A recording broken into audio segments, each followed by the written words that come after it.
Hi guys, and welcome back to the last class of History 240. Are you guys excited? You don't ever have to look at me again. Yay! Just kidding. Hopefully you guys will come back eventually for another history class, even if it's not mine. So what we're going to do tonight is we are going to discuss the trends over the last 50 or so years in the development of modern Kentucky.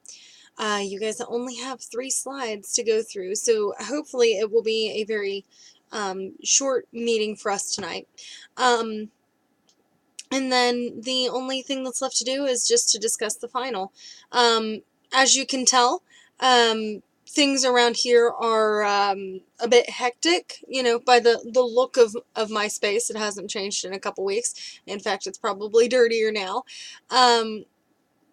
So just understand that this is the end of the semester. It's hectic for everyone. So don't freak out. Take a deep breath. You guys have, I believe, 1 more week until the final. So you guys will have a week off before you actually have to sit down and take the final. So this should be pretty easy. It should be not a horrible final. You will have to prepare a little bit for it, but it shouldn't be anything that's spectacularly horrible. At least that's my goal. So with that, we will go ahead on to the PowerPoint and get through that. Like I said, it's only 3 slides. My cat Oscar has joined us for the final time. And so we will get started, and then we'll get through this last bit for the final, and you guys will be done. Yay! So let's get started. Let me just pull this up here real quick. So, looking at post-war Kentucky, you have some major developments that are going on. First and foremost, you have the Cold War has started. And if you guys don't know a whole lot about the Cold War, I would absolutely recommend that you catch up a little bit on what the Cold War is and some of the politics that are involved in it, because this will really play into national politics. With Kentucky, it won't play into Kentucky politics quite as much as it does as other pieces of this era do. We do have the Vietnam War, we do have Korea, those kinds of issues are present. But the Cold War politics will mostly present themselves in the Civil Rights Movement, more than probably any other area. There's a distinct discrepancy between what we see our role as for Americans, how we view ourselves as Americans, and what we decide our global role is, and how we're treating races within our own nation. So as time goes on, and as the civil rights movement progresses, there'll be a lot of discussions of how politics in Vietnam, in Korea, in areas that have established communism, how they will affect our perceptions of other races. So, so let's go ahead and get started with that. So the American Civil Rights Movement was the series of practices that led to the end of segregation and discrimination as law in the United States against African Americans, and it lasts from about the 1950s to the 1970s. You have several really crucial civil rights movement leaders. So among these, you have Rosa Parks, Martin Luther King Jr., Malcolm X, Andrew Goodman, and, a very long series of others. The civil rights movement is largely characterized by peaceful protest by means of boycotts, sit-ins, marches, and other forms of peaceful protest. Cat? So, just to give you guys a little bit of background about what these things are, boycotts are where you refuse to purchase goods in one sector or another in an economic bubble. So, for example, most people bring up the example of bus boycotts. So essentially, what this means is that African Americans who are large users of the bus system in the South have decided to stop riding the buses and make them economically not viable by refusing to use the bus system. And so it's directly hurting the local politics because they don't have the kinds of funds to be able to give the basic services that they need, and they don't have the money coming in from the bus system to be able to use those in other areas. So they essentially just break down the entire bus system by not using the buses. You can also have an example of this through a store. So if you know of a store that's particularly racist, but you know that a large number of African Americans are going there to get the things that they need, if, let's say, the African Americans stop using it altogether on a moral basis, this is what you could call a boycott. A sit-in is something that's different. And what this is that you have an area that's designated to be for someone else. In this case, it is a whites-only area, or it's an area where if more whites come into it, then the African Americans are expected to leave. But the African Americans will stay in that place and refuse to move. And they'll just kind of hang out there and won't move, won't allow the business to make any money off of its white customers by occupying the physical space, by sitting in that physical space in that area. Okay? So, and then you have a series of other peaceful protests, and then you have some not so peaceful protests on top of that. But in Kentucky, you've really got a large group of people who are practicing segregation, and even the African Americans, to a degree, are segregating themselves. But understand that there are laws that are segregating people based on their race. And these are a continuing movement throughout Kentucky history, up until Kentucky ratifies the Reconstruction Amendments in 1978, so the 13th, 14th, and 15th Amendment.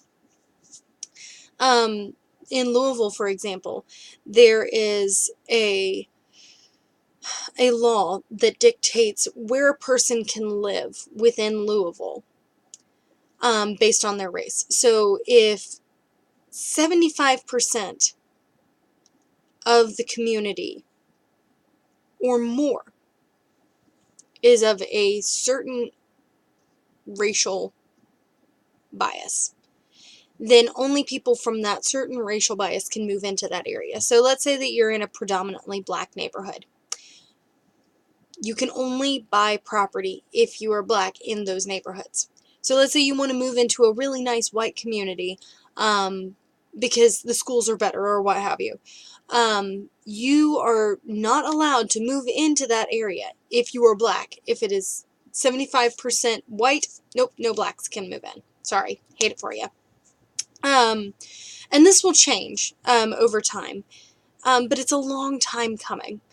And even once that kind of segregation is over, economic barriers, educational barriers, there are plenty of other barriers that are stopping places from being desegregated. There aren't any of the laws, per se, that are keeping people apart. It's other things. And this is a trend that has continued throughout history. So as history goes on, we're still seeing those kind of barriers to this day. that are prohibiting large groups of minorities from infiltrating those areas that are predominantly white. And even in those areas that have desegregated to a degree, there's kind of like this white exodus from those areas. So, for example, and this is something that happens a little farther south more than it does in Kentucky, but in some areas a little deeper south, you will have desegregation of schools. And once those schools are desegregated, all of the white children will go to private schools, so that the entirety of the public school system is made up of African American children, or largely African American children.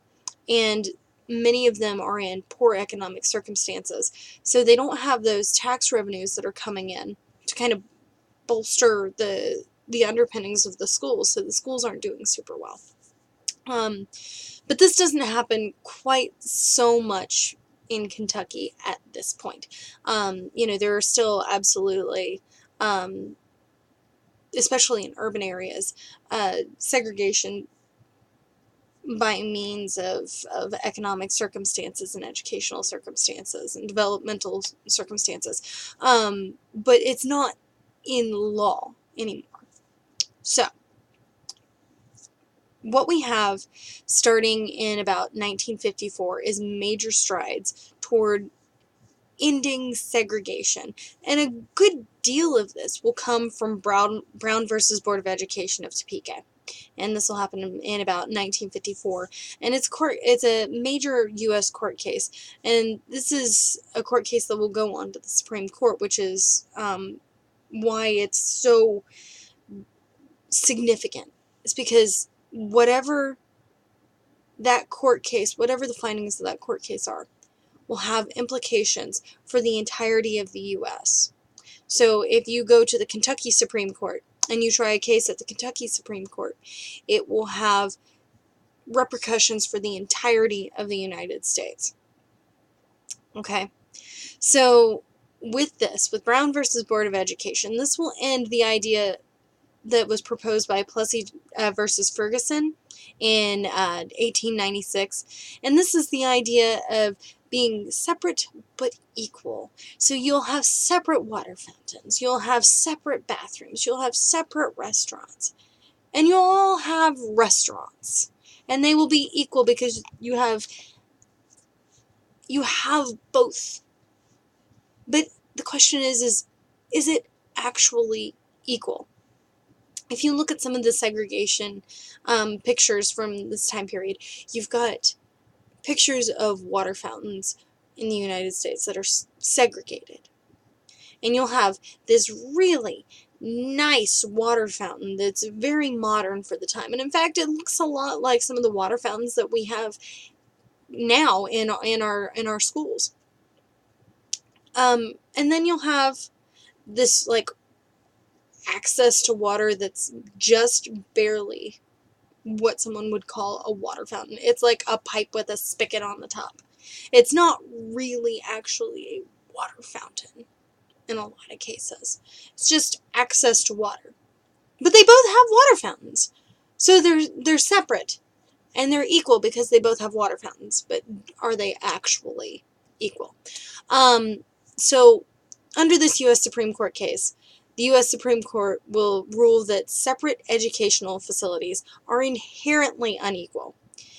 And this will happen because the NAACP will bring charges against Topeka and their Board of Education for forcing the daughter of Oliver Brown to attend a school that was outside the neighborhood that she lived in due to segregation. And with this, and you can see her, if you look up in the top right hand corner, she's the third girl back. And this is just an amazing story of kind of what this group of children go through. And the case is brought for all 6 of these children.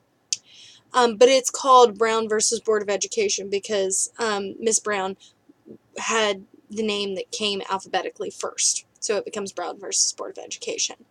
But this will have national repercussions. You'll see at this time that, National Guards are having to be called in to help desegregate the schools, to escort black students into schools, so that they can be more equal. Because previously, what was going on is you would have a white school and you'd have a black school, and they would both have books, and they would be the same books, but the white children would get the new books, and the black children would get the leftover books, the books that have been used for decades, the books that were falling apart. That would be what the black children would get, as opposed to the white students who would get the brand spanking new book. The same thing goes with desks and, gymnasiums. They're smaller, they're dirty, they're dark. They would get the one-room schoolhouse after, the white students had all gotten to go to the brand new school that was built like during the New Deal, things like that. They'll still be in those kind of dark, dank, depressing schools that you see that are kind of like the horror of like every child under the age of 5's nightmares about what school's going to be like. That's what they got. They're not good places. The teachers are not educated in the same way that the teachers in white schools are educated. Berea College at this point is the only school that allows black people to go and be educated in the same way that white students are educated. And this changes. This changes in a lot of ways because there is another Supreme Court case that says that all schools and black students have to be educated 25 miles apart. And this case will not have the same kind of national repercussions that Brown versus Board of Education will have.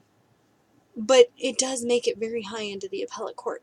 So it does have national significance. Excuse me, this isn't a court case. This is just a law. I apologize. But this will still have really deep implications for Kentucky and the way that students are educated, black students and white students. So it's a bit of a daunting process to get desegregation to be truly equal in Kentucky. Now, beyond this, you'll have the Civil Rights Act, which is proposed by JFK, but because he's assassinated, it'll be signed into law by Lyndon B. Johnson. And this will end segregation in public areas and ban employment discrimination based on race, color, religion, sex, national origin, those kinds of things. And this will really change the kinds of environments that black people are allowed to work in, that they're allowed to be in. This will really be crucial for the way that Kentuckians see themselves and the way that African Americans have access to things in Kentucky. Okay, and then you'll have the Voting Rights Act of 1965, which will ban literacy tests and other discriminatory practices that are directly associated with voting. So, a literacy test is where a person who's African American, and it doesn't matter if you're white, they say it does, but it doesn't actually matter if you're white and you can't read. They'll be like, yeah, go on through. We don't care. But this is for African Americans especially, that if they cannot read, even though they don't have the kinds of opportunities for education that white students have, if they cannot read, they cannot vote. Period. There are other discriminatory practices, especially in the deeper South, so these won't affect Kentucky quite as much, but they are still in effect in Kentucky. And we'll start seeing forceful indications that minorities are really, really opposed to these kinds of practices. So in Kentucky, there are successful sit-ins that are held all over Kentucky. And a lot of these will take place in stores called Woolworths. And if any of you guys have ever heard of like Sears and Roebuck or, those kinds of places, this will be the same kind of concept. It goes along with the development of the department store in the United States. And Woolworths is one of the first. And they'll have a giant department store that has a lunch counter inside it. And with this lunch counter, this is a whites only lunch counter. So African Americans will come in and they will just kind of sit and hang out at the lunch counter and not allow whites to go in and have lunch. And this will happen in Lexington, actually. There are similar things that happen in Louisville as well. So it's mostly in the urban areas that we're seeing this. In 1968, there'll also be a Black Power riot following the death of Martin Luther King, and this will happen in Louisville's West End. And these are protests against police brutality, especially in the streets between Greenwood and 28th Streets. And this will really turn violent when police they kind of like just jump out of their cars with their weapons drawn. And this bottom picture that's on the PowerPoint here is a picture of that altercation, and you just see people just like scattering from there. It's not a good thing, and it doesn't help race relations in Kentucky. Things will change a little more rapidly in 1978 when Kentucky finally ratifies the Reconstruction Amendments, so the 13th, 14th, and 15th Amendments. So remember, back when we were talking about the Civil War, certain groups who had seceded had to ratify certain amendments before they can enter back into the Union. Kentucky wasn't one of them because they never officially left the Union, so they didn't ever officially have to ratify these amendments. But they're just starting to do it in 1978. Okay? So let's move on to education and reform. And these are things that probably affect Kentuckians quite a bit more now than they did for any other time in Kentucky, because education has become so much more important. It's hard for me to describe the kinds of changes that are coming throughout Kentucky, because they're so different from what we're seeing in school now. Beginning schools in Kentucky, your parents had to pay for you to go. You might go maybe a day or two a week. And we're talking basic literacy skills during the off seasons. So those times when you hear people say things like, when I was a kid, making fun of those things, we had to walk 13 miles in the snow. Well, they're not lying. This is the way school started. And if you were poor, you weren't educated. If you were black, you weren't educated. If you were female, you weren't educated. Those weren't things that happened. And so we start to see a development kind of move away from that. And you'll have people who become better educated in what it means to be a teacher over time. You could be a teacher basically by being able to read,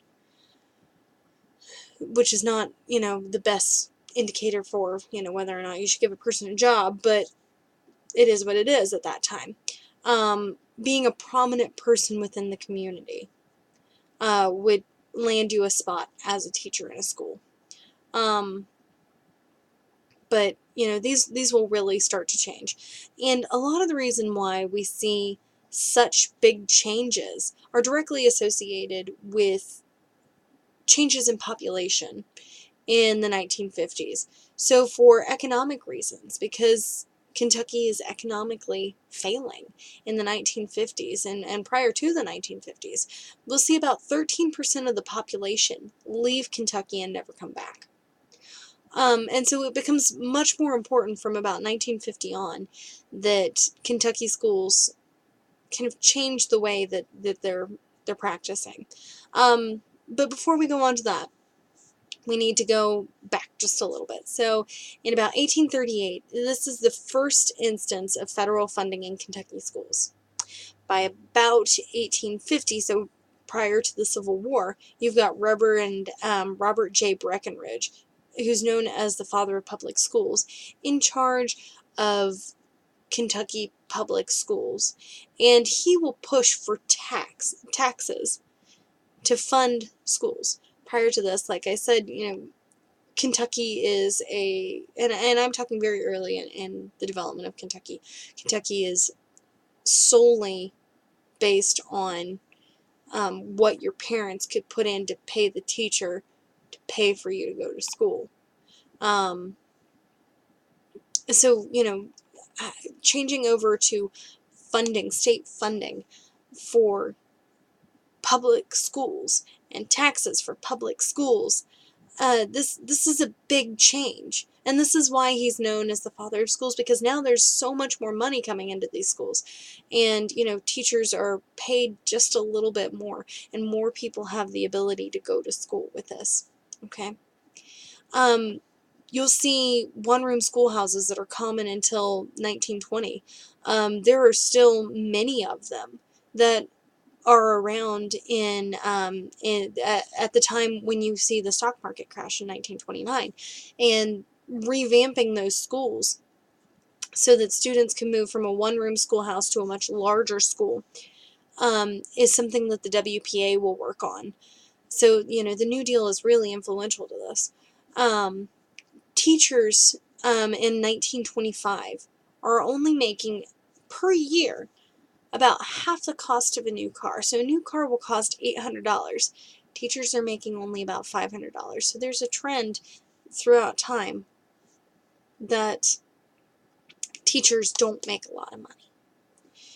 This doesn't change. And, I don't know how many of you guys know what's going on with the pension crisis in Kentucky, the teachers' pension crisis. But if you're unfamiliar with that, you should absolutely look into that, because there's huge problems associated with being a teacher and being promised a pension, and the ability of the state budget to make good on that promise. So teachers throughout history have been paid abysmally, and by appearances, Kentucky's not looking real good in 2018 either.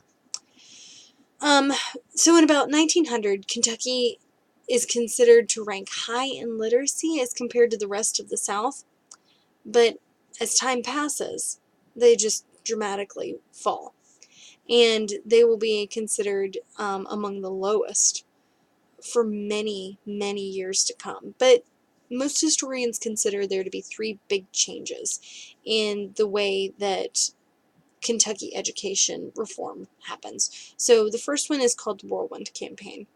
It starts in about 1908, and Kentucky will pass a law through the General Assembly to improve Kentucky education and the systems that are associated with it.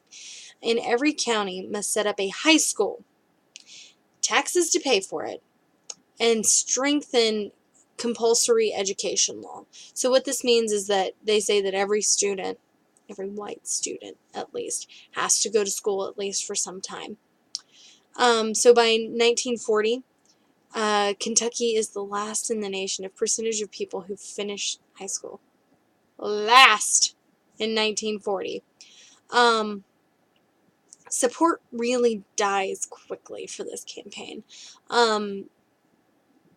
which is the reason why by 1940 we are last in the percentage of people nationwide who finish high school. Next in this list is that we will end segregation in schools, which we've kind of hashed out pretty well. But the biggest reforms will come in 1990 with the Kentucky Education Reform, or KERA. This is signed into law by Wallace Wilkinson. But the battle for Kentucky reform will start prior to this with our first Kentucky female governor, Martha Lane Collins. And she is influential for this. She was a former educator. And so, she really saw the kinds of issues that Kentucky was having, and was really pushing for education reform. So by about 1990, you have the Kentucky Supreme Court that will determine that the Kentucky school system was unconstitutional, and in its education system, and it will force statewide changes in the court case known as the Council for Better Education versus Collins. So they are saying that Kentucky education is innately subpar and will begin the process of trying to help Kentucky become better in the school system. And so, you will see big changes, but some of these are not always for the best. There's been arguments over how exactly to establish how well students are doing, and how we really gauge success since this act was passed. Most people have argued that statewide testing is the most approachable. I'll say most approachable, not necessarily the best, but most approachable system to gauge how Kentuckians are doing. And with this statewide testing, you can compare it to other states and kind of gauge how Kentucky compares with other states because of this. But, ever since this argument began, there have been discussions on whether statewide testing is actually the best way to gauge how well students are learning. Because essentially what you've got is you've got a movement from just teaching in general to teaching for the test. And then from there you'll have issues with, not going to go down that rabbit hole. But this will eventually lead to developments like No Child Left Behind, Common Core, those kinds of things. But arguably you can say that the New Deal was also one of the things that heavily influenced the availability of education and changes in education and reform, because this will increase availability by having bigger schools, by having schools that are more modernized, by having schools that are in more locations, and having schools that are better equipped to deal with students in Kentucky. So you'll have a movement from like the one-room schoolhouse to schools that have 5, 6, 7 buildings, or 5, 6, 7 rooms, and so you'll have different grades within each room instead of having all grades learning in one giant room. So this will really change the way that Kentuckians view education and have access to education. And along with that, because Kentucky itself is becoming more modernized with the New Deal, you'll see more people going to school. So roads will be an important contributing factor to that. Electricity and availability for electricity will be a huge indicator for this. You can't go to school if you can't make it to school, physically make it to school. So, like I said, roads and, the ability to have a good flow of traffic. It's really important to this. So beyond that, with post-secondary education, you have the Post-Secondary Education Improvement Act of 1977. And this is where the Kentucky General Assembly will attempt to revamp post-secondary education.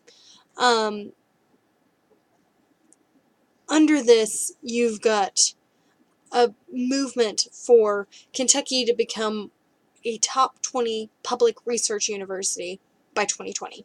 They've got 2 years. The University of Louisville, they want to have it become a preeminent metropolitan research university by 2020. They'll also establish the KCTCS system, or the Kentucky Community and Technical College system.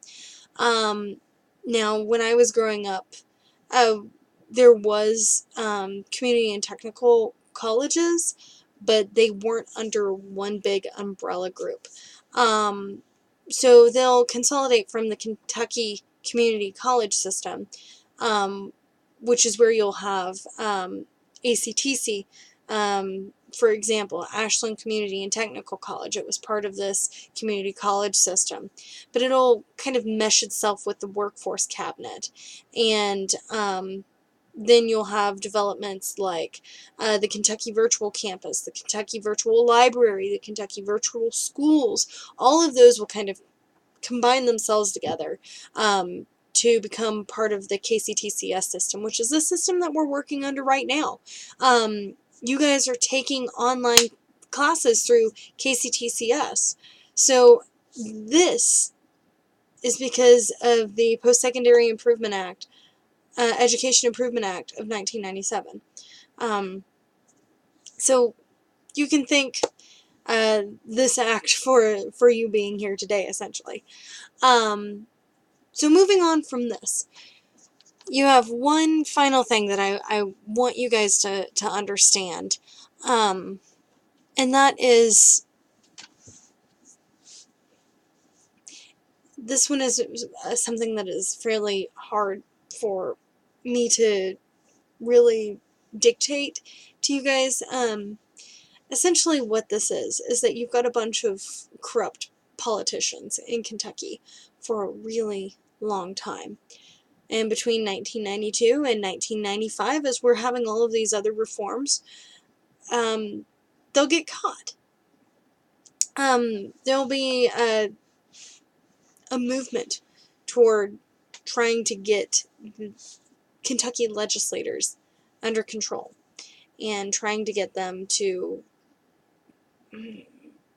really come together a little bit and promote a better and less corrupt kind of system of government.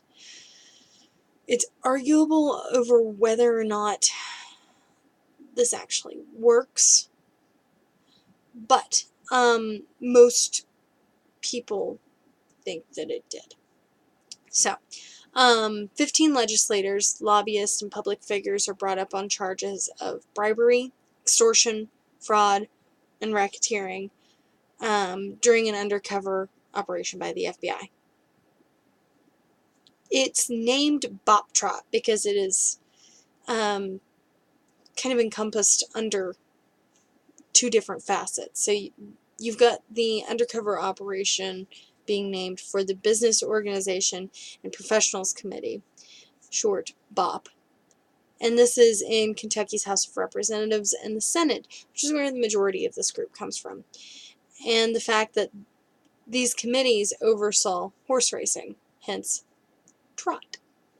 So, you'll have the House Speaker, Don Blanford, Jerry Bronger, Representative Clay Cruper, Helen Garrett, John Hall, and these charges will really span the whole gambit of charges. So, you'll have some that are under house arrest, you'll have some that'll have fines.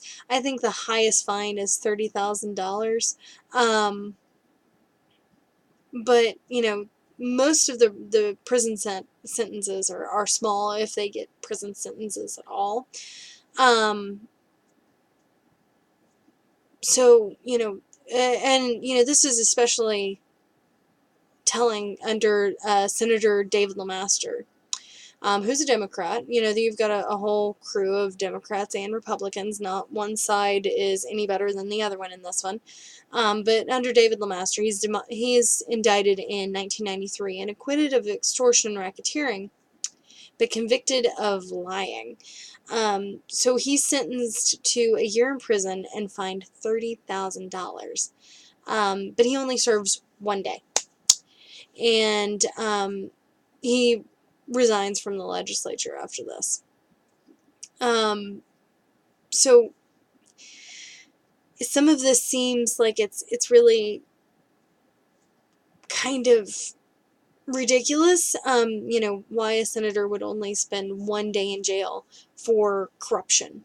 And so when you look at the statistics for how well we trust our governments, there are a couple of different websites that you can check these on.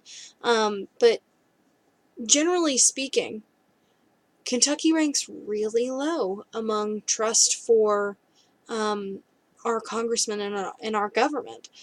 So that's really something that we should be thinking about when we discuss politics, current politics in Kentucky.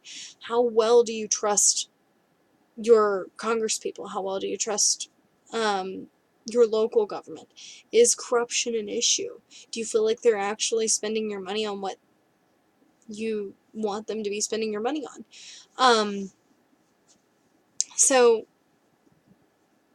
with this, just keep this in mind. And that's all I'm going to say. So there are another group of people who were also convicted of this. Probably the most telling is Bruce Wilkinson, who's the nephew of the then Governor Wallace Wilkinson. And he was serving as the governor's secretary and kind of like arranging his appointments. And he's convicted of conspiracy to commit extortion, and he's sentenced to 3 years in prison with a fine of $20,000, which was the same amount of a bribe, which he was convicted of taking. So, he is probably the most heavily, considering his station, the most heavily fined, and I believe he has the longest prison sentence as well. So that is pretty much it for the lecture itself. Now, before we do anything else, I want to go over the final exam with you guys. Now, the final exam should be fairly easy for you guys. Like I said, I want you guys to think about where you are at this point in the semester and why you're here and what drew you to this class in the first place and how it's changed the way that you think. Okay? So, I want you to study for each of these because I've not decided which one is going to be on the test exactly. I've got my thoughts on it, but I've not decided for certain yet. Prepare each of these, write them up, type them up, and then all you'll do is you'll just submit them over your accounts for Blackboard. This should be fairly doable for you. These don't have to be a book. You just have to answer them fully. And I don't know how long to tell you that should be because it will depend on what you decide to discuss, essentially, and how many examples you give in some cases. So, number one, I want you guys to discuss 3 events that have challenged your notion of what it means to be a Kentuckian and how those events developed. Okay? Think about what your perception was at the beginning of the semester, what it is now, and why those events challenged your perception. So, the development should be a good portion of this, but I really want you to think of why. What's the big deal with this course? Have you actually learned anything? And if you have, How has this changed the way that you're thinking about yourselves as a Kentuckian? Okay? The next one, I want you to discuss your primary source document analysis and discuss the ways that this has changed how you view history itself and what it means to be a historian. You guys have essentially been historians all semester. You guys have found primary sources. You guys have discussed their significance. You've looked into their history. And some of you guys have done better at this than others, admittedly. But this is a really important part of being a historian. So I want you to think about that. And I want you to discuss this. And I want you to give specific instances that were particularly challenging or particularly eye-opening, and tell me why this has changed the way you view history and being a historian. And then finally, I want you to think of 3 events within the last century. So back to 1918. That's your cutoff date. I want you to think about those and think about the ones that have, the portions of this that has most deeply impacted modern Kentucky. So Kentucky of today.